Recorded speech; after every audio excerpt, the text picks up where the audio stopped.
तार दिया, केले के छिलके पे तार दिया। आप में पति पत्नी में कितना भी लव हो, प्यार हो, पर मैं कह सकता हूं अगर पत्नी केला केला खा जाए और छिलका पति को दे, ले ओ पतिदेव आई लव यू, रसना लीजिए, केला छिलका खाओ, मैं कहता हूं वही मुंह फोड़ देगा प्यार को चूल्हे में बहाड़ में है। गालियां 15-20 तो ऐसी दे देगा एक श्वास में। केला केला खा गई है बकरी की तरह बर बर बर बर, और छिलका हमें दिखा रही है, जिंदा नहीं रहना तुझे। आहा महाराज, ऐसा मेरे प्रभु ने नहीं कहा था, मेरे परमात्मा ने ऐसा क्यों नहीं कहा? क्योंकि परम प्रभु जानते हैं कि विदुर के भाव क्या है, वो मुझे रोज क्या खिलाता है, उसके तो छिलके को खा के भी मैं तर जाऊंगा। भक्त के भाव में सर्वस्व समाया हुआ है महाराज। परमात्मा तो ऐसे लीलाधारी हैं कि भक्तों के लिए तो छाछ पी गए, खट्टी मिट्टी खा गए भगवान। ऐसे मेरे गोविंद कालिया की पत्नी दोनों के पास पहुंचे। नाग भगवान का दुश्मन और उसकी पत्नियां भगवान की भगत, भगवान का ध्यान कर रही थी महाराज, भजन कर रही थी महाराज।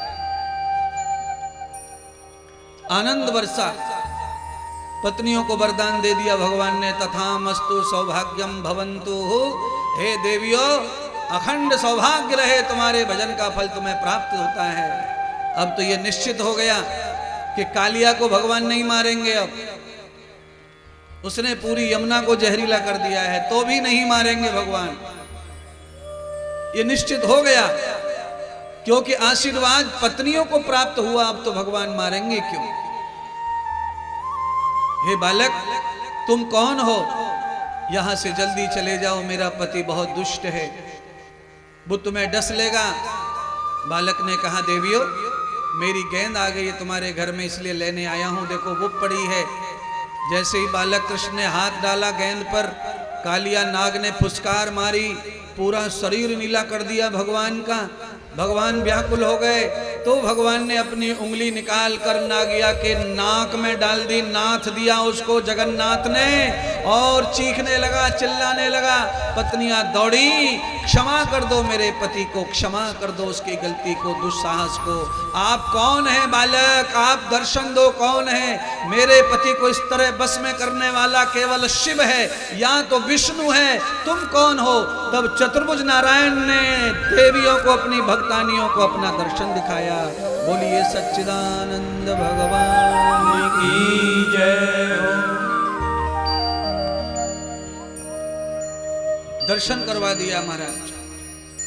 साक्षातम प्रमाणम भवन्ते सर्वदाम। देवियां गिड़गिड़ाने लगी, मेरे पति को क्षमा कर दो, उनके दुस्साहस को। पानी को गंदा करने वालों के लिए कथा है, नदी को गंदा करने वालों के लिए कथा है। जो भी गंगा, यमुना, सरस्वती, कावेरी, क्षिप्रा, गंडकी, कृष्णा, नर्मदा, गोमती, गोदावरी, इनमें जो भी गंदगी फैला रहे हो, उन सबको भगवान श्री नारायण अच्छी नजर से नहीं देखते, ध्यान रखना। इसीलिए नदियों को निर्मल करो, नदियों को पवित्र रखो, वो जीवन दायिनी, प्राण दायिनी है। भारत की परंपरा, भारत की सभ्यता में नदियों को माँ का दर्जा प्राप्त है। इसीलिए माँ को जितना भी सम्मान दोगे उतना सम्मान पाओगे।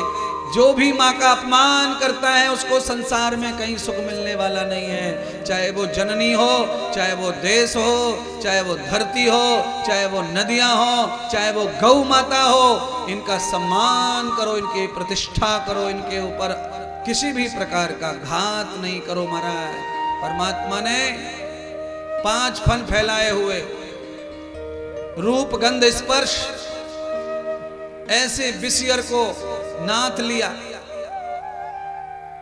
पत्नियों को वरदान दे दिया था, इसलिए प्राण दान दे दिया। हे देवियों, अपने पति के साथ चलो पाताल से पृथ्वी लोक पर, और वहां मदराचल पर जाकर अपने पति के साथ में रहो। जहां पानी पीने वाला कोई जीव नहीं रहता, वहां तुम्हारा पति रहेगा। और तुम्हारे पति को मैं वरदान देता हूं, उसको कभी पानी की प्यास नहीं लगेगी, वो बिना पानी के जिएगा, ऐसा वरदान दिया भगवान ने।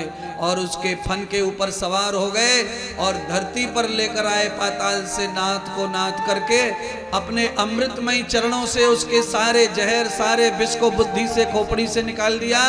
कहने का तात्पर्य है कि भगवान का और गुरुदेव का चरण का जल जब खोपड़ी पे पड़ता है, आंखों पे लगता है, जीभा पे जाता है चरणामृत, तो इसमें से विष निकलता है खोपड़ी में से और अमृत पैदा होता है। इसलिए संतों का चरण हमेशा पूजते रहो, भगवान के चरणों को पूजते रहो। यहाँ चरण लग जाएगा तो तुम्हारा माथा तुम्हारी बुद्धि अमृत हो जाएगी, उसमें विष मर जाएगा, नष्ट हो जाएगा विषय, बुराई खात्मा हो जाएगा, द्वंद्व का निर्द्वंद हो जाओगे, परमानंद हो जाओगे।